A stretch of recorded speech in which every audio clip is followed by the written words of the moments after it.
Gracias, muchas gracias por seguir con su programa El Día por Telesistema Canal 11. En este momento vamos a hacer contacto con Melvin Ramírez desde la provincia del Ceibo, que nos tiene informaciones de último minuto. Buenos días, Melvin. Buenos días, ¿cómo está? Cuéntanos, ¿cuál es la situación en este momento? Ayer vimos que el río que atraviesa, que está a la entrada del pueblo, estaba súper caudaloso. ¿Cuál es la situación? Bueno, con respecto a lo que es el río, todavía se mantiene un poco así mismo, como lo pudieron ver en el día de ayer. Pudimos ver también que hasta el día de hoy todavía es imposible comunicarse con lo que es la comunidad de los campos, porque las cañadas, los ríos y arroyos no dan acceso todavía. Sabe que ya por esta área está demasiado saturado lo que es el suelo con el agua y ya no aguanta más agua y ha seguido lloviendo. Ahora mismo, gracias a Dios, paró un poquito el agua, pero en la madrugada de hoy estaba todavía lloviznando, estaba cayendo un poquito más de agua. Es decir, que se mantiene así. Dentro de una hora llueve, y se paraliza por una agua bastante fuerte. Bien, Melvin, ¿y cuántas comunidades están incomunicadas? ¿Cuántas personas habitan allí?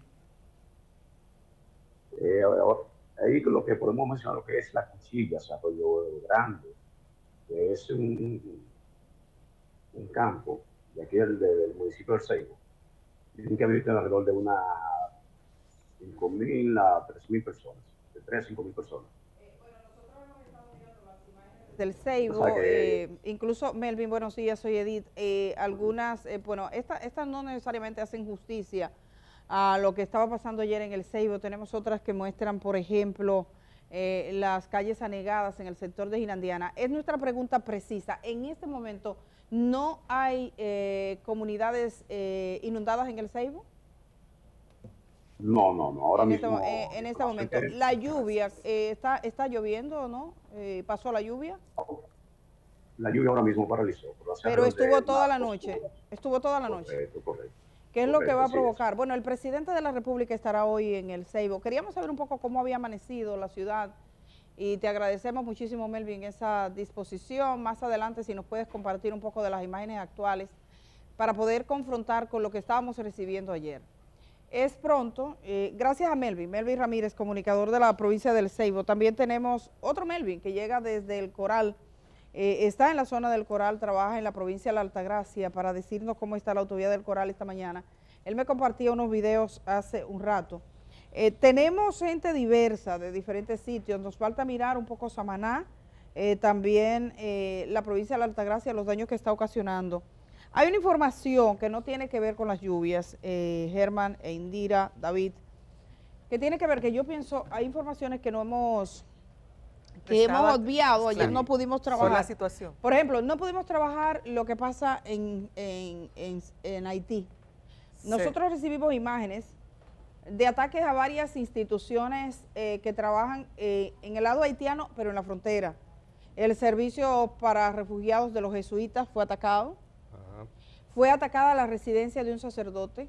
Fue atacada la residencia de una monja. Es impresionante. Vimos imágenes, se robaron todo. Están atacando aquellos proyectos que son de trabajos. Entonces, estas bandas armadas que tienen prácticamente el control del territorio, han llegado a los lugares más insospechados. Esto es del otro lado de la frontera, por ejemplo, con Dajabón, del otro lado. Hablé con algunos representantes de estas organizaciones o vinculados al trabajo que hacen los jesuitas con los refugiados y demás. Y fue una sorpresa, se llevaron lo que había. Sí. Vi también en Cáritas, el Programa Mundial de Alimentos, todos los depósitos, dicen que cómo va a estar depositado teniendo tanta hambre. Bueno, habían cálculos de que había comida almacenada para 100.000 niños durante todo el año. Entonces, esa comida se la llevaron, se acabó. Es un país que está horrible las condiciones de seguridad. El domingo, Edith, el primer ministro Ariel Henry se pronunció al respecto de esta situación que ocurre en ese país. Él emitió un discurso a través de las redes sociales y comentaba pedía primero a la población que pues pararan estas intervenciones que realizaban en diferentes instituciones, diferentes entidades, también tanto entidades de ayuda como, como organizaciones del gobierno por igual. Él pedía sobre eso, decía que los ojos del mundo estaban puestos en Haití y que iban a tener las personas de otros países una imagen bien negativa de ese país. Hay que estar muy atentos a la situación de Haití también en medio de todo del tema del huracán y demás, porque por igual otro de los políticos de Haití, Joseph Lambert, advertía sobre un posible golpe de Estado, un posible otro gobierno, decía él, que se instauraría en Haití en algunas horas. Esto fue el lunes, él emitía esa información. Hoy en Haití están celebrando el 20 de septiembre el Día de Desalines, entonces hay una serie de actividades que va a realizar el primer ministro, pero igual en medio de esta situación de un desastre natural que vivimos en el Caribe, también tenemos que prestar atención a lo que ocurre en ese país y recordarles que el presidente Luis Abinader suspendió su viaje hoy martes a Estados Unidos, donde realizaría otro llamado ante la Organización de Estados Americanos.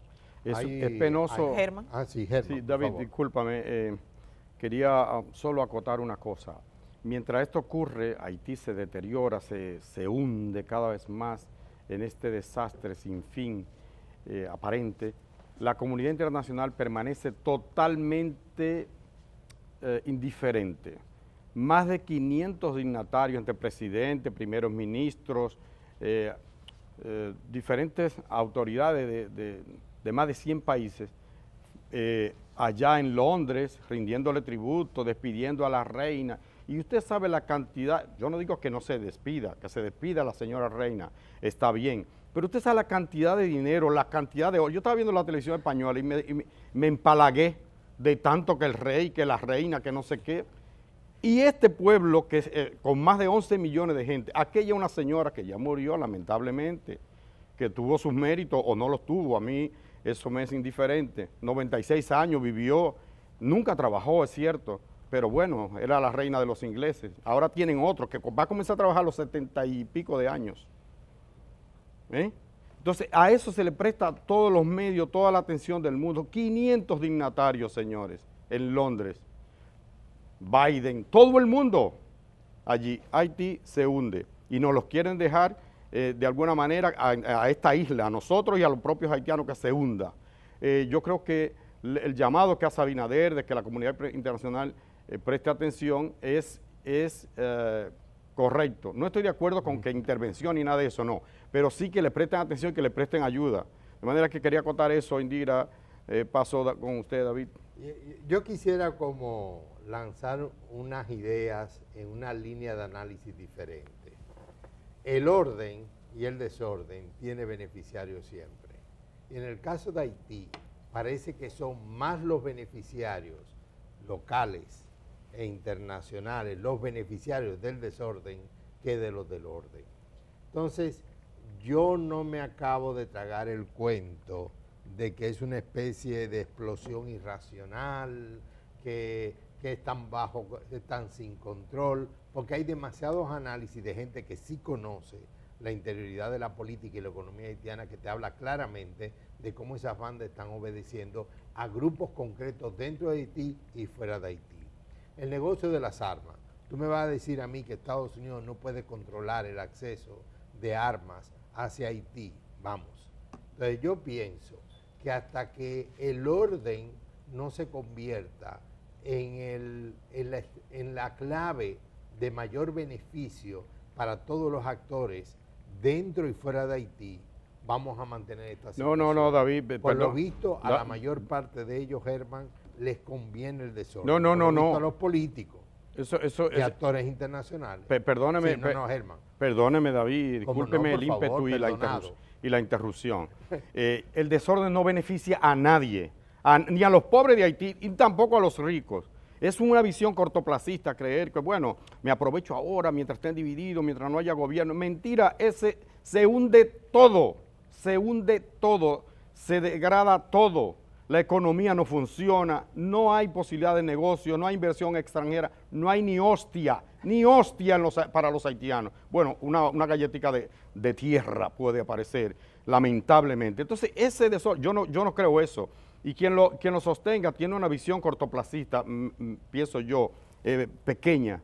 No es verdad que el desorden beneficia a nadie. La propia oligarquía haitiana, que si aquí es pequeña, allá es ínfima, tampoco se beneficia de eso. Momentáneamente puede que sí, pero a mediano y a largo plazo, imposible, David, imposible. Yo no estoy negando, y con esto ya intervengo y cierro, no estoy negando de que a la gran población haitiana le perjudica totalmente. No solamente esto, le perjudica gran parte de su historia completa. O sea, Haití, desde su independencia, ha sufrido el embate de tiranos, ha sufrido el embate del hambre, de la discriminación internacional. Recuerden que a Haití le costó más de medio siglo ciertos reconocimientos, incluyendo el pago de una deuda que no debe haber pagado nunca a Francia, eso está clarísimo. Ahora, el desorden, las pandillas, Germán, honestamente le beneficia a actores.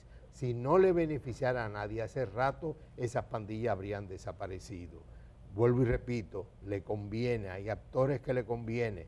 Recuerdo, y tú debes recordarlo también como buen periodista, que cuando en el Líbano se estaba peleando una guerra civil donde habían muchas pandillas, lo único que lo llamábamos movimiento, tenía un nombre muy rimbombante, los que defendían un segmento de los palestinos, los de los otros, los musulmanes. Cuando se estaba peleando internamente con una guerra civil, alguien comenzó a hacer ese mismo análisis, de decir qué le conviene a cada una de esas pandillas, porque eran pandillas igual que las de Haití, aunque tenían discursos políticos.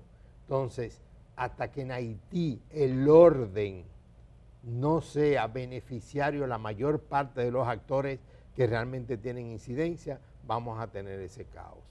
Yo no estoy tan convencido de esta tesis de que es un caos incontrolable, porque no estamos hablando del ejército de la Unión Soviética ni de Estados Unidos. Estamos hablando de un grupo de pandilleros que por lo visto benefician a actores políticos, incluyendo a Juvenal en su momento, incluyendo al actual y a los que quieren sustituirlo. Es mi análisis, es mi parecer de eso. Independientemente, disculpa Edith, de si beneficia a un grupo o beneficia al otro, yo pienso que también aquí en República Dominicana tenemos que estar siempre pendientes a lo que pasa en Haití, porque somos hermanos siameses, y cuando somos hermanos siameses y no vecinos, un vecino de un vecino uno se muda, en cualquier momento tú dices, me está dando problemas, yo me voy a mudar, pero de un hermano siamés tú estás atado. Y es imposible tú no desentenderte de lo que pase en ese país. Entonces, por eso aquí en el programa realizamos este tipo de debates y también estamos siempre atentos a lo que pase en esa nación. Miren, hay un hecho al que queremos referirnos esta mañana. Y bueno, está en los diarios y hay ya un documento que hemos obtenido, que es la denuncia de dos mujeres jóvenes que se había dicho, dos profesionales, abogadas, que trabajan para la Cámara de Cuentas de la República Dominicana. Es un tema que hemos tratado aquí, porque el tema de la Cámara de Cuentas y la situación de conflicto interna que le ha caracterizado en los últimos meses, llegó de la mano de una denuncia que hizo un senador ante una sesión del Senado de la República, y aquí lo tuvimos. Ese es el presidente de la Cámara de Cuentas que ustedes ven ahí. Él es Janel Andrés Ramírez Sánchez. La verdad es que es alguien poco conocido, porque era un hombre que trabajaba en un área burocrática del Estado, había tenido experiencia trabajando en términos de órganos de control, se habló sobre sus estudios y su procedencia, pero no era un político. En el momento que se da de escoger una nueva Cámara de Cuentas, se escoge a Janel Andrés Ramírez como presidente de la Cámara de Cuentas. Todos pudimos ver eso. Entonces, esa es una Cámara de Cuentas que se escoge en circunstancias muy particulares, de mucha duda sobre la operación del órgano de control. Evidentemente, si nosotros estamos teniendo casos como lo que hemos visto, de grandes procesos de corrupción, desde la Procuraduría General de la República hasta suplir medicamentos y equipos médicos en hospitales públicos, los órganos de control fallaron.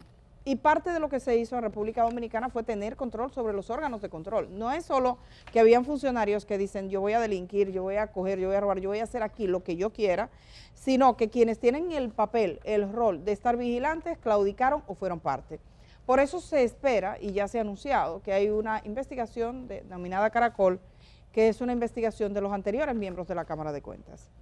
Entonces, lo que ha pasado ahora es un golpe, en cierto modo, a la esperanza de este pueblo, que confió y creyó que esta Cámara de Cuentas iba a poder, de algún modo, trabajar por cumplir unas metas, y aquí lo pusimos lo que ellos, cada uno de ellos dijeron cuando fueron escogidos a ser miembros de la Cámara de Cuentas. Pero hubo una denuncia, esa denuncia estuvo motorizada por un senador. Yo decía, ¿por qué es un senador de la República, miembro de un partido, y son activistas políticos los que están haciendo una denuncia cuando no le corresponde a ellos, eso le corresponde al Ministerio Público? Si hay algunas dudas o alguna evidencia o algunas manifestaciones delictuosas de delito, el acoso sexual, el acoso laboral o cualquiera que fuera, de cualquier naturaleza, eso le toca de orden al Ministerio Público. Entonces eso vino, y lo decía entonces y lo repito ahora, para enrarecer el trayecto que ha tomado esta denuncia. Pero esta denuncia ya ha llegado. Ayer llegaba, o el viernes llegaba hasta la Procuraduría General de la República. Es un documento al que hemos tenido acceso, es un documento amplio. Yo quiero poner imagen de ese documento donde se está presentando, y ustedes lo ven ahí como denuncia. Y eso es importante tomar en cuenta que se trata de una denuncia porque la denuncia y la querella son dos figuras procesales distintas. No es lo mismo una denuncia que una querella. Y he hecho la pregunta, y eso yo no se lo estaba haciendo a dos abogados, porque aunque sé que es algo distinto y puedo intuirlo, dije, déjame ver, porque este es un documento que tiene 40 páginas y que fue presentada por dos abogadas acompañadas de un cuerpo de abogados, son varios abogados los que están para representarle. Por un lado, la querella en sí misma es cuando la persona que se considera víctima o es parte de un proceso. Alguien que mueve la acción. Yo estoy aquí para procesar, yo me estoy querellando, yo estoy formalizando, yo voy hasta el fondo. Y la denuncia es decirle a las autoridades, miren, está pasando un caso, sería bueno que investigaran. No necesariamente estoy motorizando la acción. Fíjense cómo le decía uno, la denuncia es una información formal de un delito, el denunciante no es parte del proceso, ni la denuncia le da derecho en ese proceso. La querella sí. El querellante ya es parte y puede hacer solicitudes y pedimentos y también podría ser condenado si en un momento se desestima, el denunciante no. Entonces me voy para la otra que le preguntaba a un abogado. La diferencia es que la víctima participa de manera activa en el proceso. Ahí estamos hablando del querellante, puede acusar, esa es la querella, pero en la querella, si lo hace sobre la base de hechos falsos, podría comprometer su responsabilidad, no así en la denuncia. Sin embargo, el denunciante puede querellarse luego. Es común cuando anda rápido poner la denuncia adelante. Bueno, aquí no se supone. Y luego lo formaliza con una querella. Es decir, lo que se ha presentado aquí es una denuncia que no necesariamente constituye que va a motorizar la acción. No hay una querella todavía, pero es una denuncia. De todas maneras, lo que hemos leído en el día de hoy en ese documento es preocupante. Es preocupante. Yo quiero decir algo, y nosotros hemos visto mucho y hemos hablado mucho sobre los hechos que afectan sobre todo a mujeres. Yo no sé si esto al final del día, ellos tampoco parece que lo saben porque no pusieron querella sino denuncia, va a constituir, cuando pones una denuncia crees que hay un delito, pues necesitas que la autoridad lo reconforte. Si al final del día esto terminará siendo un proceso penal, quizás no lo sea, quizás no sea un proceso penal, pero evidentemente el presidente de la Cámara de Cuentas se situó en una posición difícil de explicar, por eso quizás no la ha explicado. Es incómodo explicarlo, y yo quisiera que ese documento y lo que esto está enviando como mensaje lo puedan leer funcionarios, exfuncionarios, administradores y gente de poder en instituciones públicas y privadas de este país. ¿Qué revela ese documento? Y voy al documento, señor director. Vamos con el documento. Solo le voy a leer algunas partes de este documento. Esta es una situación que comienza en el mes de diciembre del año pasado. Yo sé que algunas personas están preguntando, si fue en diciembre, ¿por qué ahora se hace la denuncia? esa no es una base buena para la discusión. ¿Saben por qué? Porque la mayor parte de las denuncias que tienen la naturaleza de acoso sexual o laboral generalmente toma mucho tiempo, porque las mujeres se lo piensan, claro, porque la cultura es así, porque hay una situación determinada. Aquí lo que enrarece no es el tiempo, no es el tiempo es previsible. Aquí lo que enrarece es las manos políticas que se han metido, las componendas políticas y la trama que aprovecharon. Cuando a ti te van a fuñir, tienen que aprovechar algo cierto, sí, y se mezcla. Sí, es verdad. Aquí hay participando actores políticos que quieren explotar la Cámara de Cuentas. Pero evidentemente el presidente de la Cámara de Cuentas se sitúa en una posición que es de difícil naturaleza para él explicarlo con su cara y decirte yo lo hice bien. Tendría al menos que disculparse. Lo menos que tendría que hacer es disculparse. Hay países donde las situaciones que se describen aquí significarían que la persona titular debería renunciar. Hay países, y está lleno, perdóneme, mire, en el mundo de hoy, en el cine, en la política, en los negocios, pregúntenle al fundador de Amazon, pregúntenle a esos actores importantes de cine. A directores también. A directores. Perdón, hay algunos que han pasado a vía de hecho, porque aquí... Bill Gates, su divorcio está vinculado a ese tema. Sí, bueno, pero el divorcio es un acto, uno puede divorciarse de una gente porque miró a otra. Pero está vinculado a eso. Lo sí, que ha salido es que precisamente por el comportamiento de él, con cierta mujer empleada y no empleada, es que la mujer le plantea el divorcio. Sí, pero sí, evidentemente, claro, hay unos conflictos. Hay algunos de los que yo estoy mencionando, por ejemplo, que usted tiene, que hay un acto de ataque sexual, es decir, de naturaleza sexual, que tú te insinúas, al final hay un ataque de naturaleza sexual. Lo vimos con las fiscales de Samaná, donde había un fiscal que él entendía que las fiscales, que las personas que iban, que todo el mundo tenían, como dicen los tigres aquí, que tienen que pasarle por las armas. Ellos van a pasar por las armas a las mujeres. Es una situación, y digo, lo que se está describiendo aquí, porque es que él les aborda, les pregunta, primero aborda a una persona que no está en su radio de mando, es decir, se va a un tercer o cuarto nivel. No debería tener un contacto necesariamente directo. Pide teléfonos personales para hablar de auditorías y después llega a conversaciones personales. ¿Estás casada? ¿Cuánto tiempo tienes casada? ¿Terminaste de trabajar? ¿Quieres salir a cenar? ¿A qué hora sales? ¿A qué hora sales? ¿Dónde estás? Conversaciones grabadas, que yo escuchaba esa, todavía no tenía una imagen completa. Yo creo que el documento completa un poco más en radio, de hablar de cosas personales, las mujeres, los hombres llegan donde las mujeres quieren. Esas conversaciones personales que, óigame, señor presidente, no son de su incumbencia, no son necesarias. Yo no digo que eso constituye un delito, al final. Habría que ver y habría que estudiarlo. Veo muchos debates de muchos abogados y uno de los graves problemas que tiene este tema es que está profundamente politizado por cómo se tomó, porque te sacan que fulana, que si es hija de no sé quién, que el papá es de tal partido, que aquí tengo una foto con Leonel, que aquí tengo una foto con el otro. Todo el activismo de la Fuerza del Pueblo, de algunos del PLD, de otros, que están haciendo lo que en el Seibo sería una fiesta de palos porque encontraron a este hombre en una falla, o lo que podría parecer una falla. Yo no sé cómo va a terminar. Me llama la atención el hecho de que se esté presentando denuncia no querella, y son muchos abogados, y son abogados competentes, denuncia no querella. Pero de todas las situaciones de la vida se aprende, de todas, aprendemos todos. Este es un tiempo mucho más difícil para que se admitan como idóneas y como factibles y como procedentes ciertas maneras y ciertas formas. Porque una mujer legítimamente que está en una posición de subordinada, con un hombre fuñendo atrás, que cómo va, que qué vestido te pusiste, que cómo... Eso es una jodienda que nadie tiene por qué vivirla. Lamentablemente, o sea, entiéndanlo, no tiene por qué vivirla.